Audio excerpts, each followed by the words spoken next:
Maya felt the familiar chill as she woke up on her 23rd birthday. 23 degrees Celsius. Exactly. It had been this way for as long as anyone could remember. The ambient temperature always matched your age precisely. Children played in tropical warmth while elderly people bundled against the bitter cold that followed them everywhere. As a climatologist, Maya had always accepted this as a natural law, like gravity or magnetism. But today, something was different. Her thermometer read 24 degrees, not 23. She was experiencing tomorrow's temperature today, and the implications terrified her.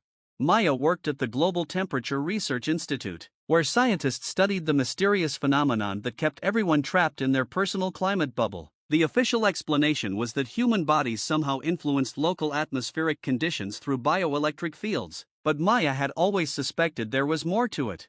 Her colleague Dr. James Chen had been researching temperature anomalies like hers for years. When Maya showed him her readings, his face went pale. "Maya, you're not the first person this has happened to. I've been documenting cases of people experiencing future temperatures for months, but there's something else you need to know." James led her to a restricted section of the facility where he kept classified data. Everyone who experiences temperature advancement dies exactly 365 days later. Their personal temperature drops to absolute zero, and they simply freeze to death, regardless of where they are. Maya's blood chilled more than her 24-degree environment should have allowed. "That's impossible. You're saying the temperature system is predicting our deaths?" "Not predicting," James whispered, counting down. Their investigation revealed a horrifying pattern. The temperature-age correlation wasn't random or natural. It was a biological monitoring system, tracking human lifespans with terrifying precision. People who lived beyond their expected age experienced temperature acceleration, while those who died young had their temperatures plateau just before death.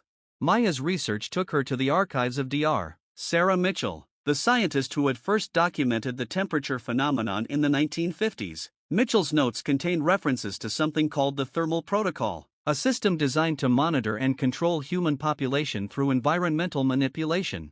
But the most disturbing discovery came in Mitchell's final entries. She wrote about meeting with representatives of what she called the Longevity Council, a secretive organization that claimed responsibility for implementing the temperature system worldwide. According to Mitchell's notes, the temperature correlation was designed as a humane population control measure, ensuring that humans lived predetermined lifespans without the chaos of random death. Maya's investigation led her to uncover the truth about her temperature acceleration. She wasn't experiencing a malfunction in the system, she was experiencing an upgrade. The council had selected her for something called the Ascension Protocol, a program designed to extend human lifespans by gradually increasing temperature tolerance. The revelation came when Maya was contacted by Dr. Elena Rodriguez, a 127-year-old woman who claimed to be part of the original Longevity Council. Elena's personal temperature was a scorching 127 degrees Celsius, yet she appeared perfectly healthy despite living in what should be lethal heat.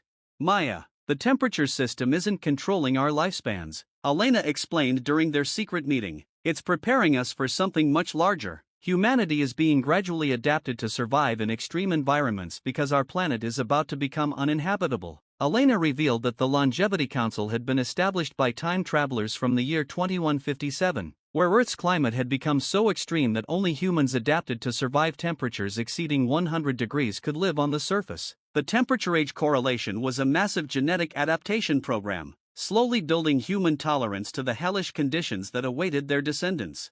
"But why the death countdown?" Maya asked. "Why do people die when their temperature drops to zero?" Elena's expression grew sad. "Because not everyone can be saved. The system identifies those whose genetic makeup can handle the adaptation and those who cannot. The temperature acceleration you're experiencing means you've been selected for survival. Your body is being prepared to withstand the coming heat apocalypse." Maya realized with horror that she was witnessing the beginning of a species-wide genetic sorting program. The temperature system wasn't just monitoring human life, it was determining who deserved to survive Earth's transformation and who would be allowed to die.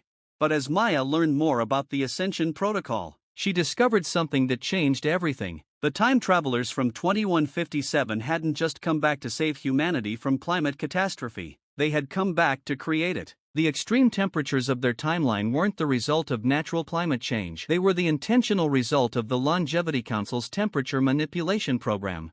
The thermal system was trapped in a temporal loop, Future humans had created the very conditions they were trying to escape by implementing the temperature control system designed to help humanity survive those conditions. They were simultaneously the cause and the solution to their own extinction.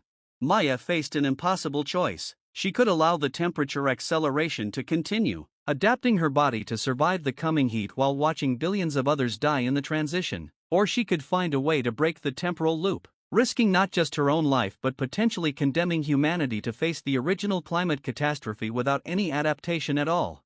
As her personal temperature climbed to 25 degrees on what should have been her 23rd birthday, Maya realized that the fate of humanity's future didn't depend on surviving the heat. It depended on learning to live without the temperature system entirely, even if that meant facing an uncertain and potentially fatal future where human lifespans were no longer predetermined by the climate that surrounded them.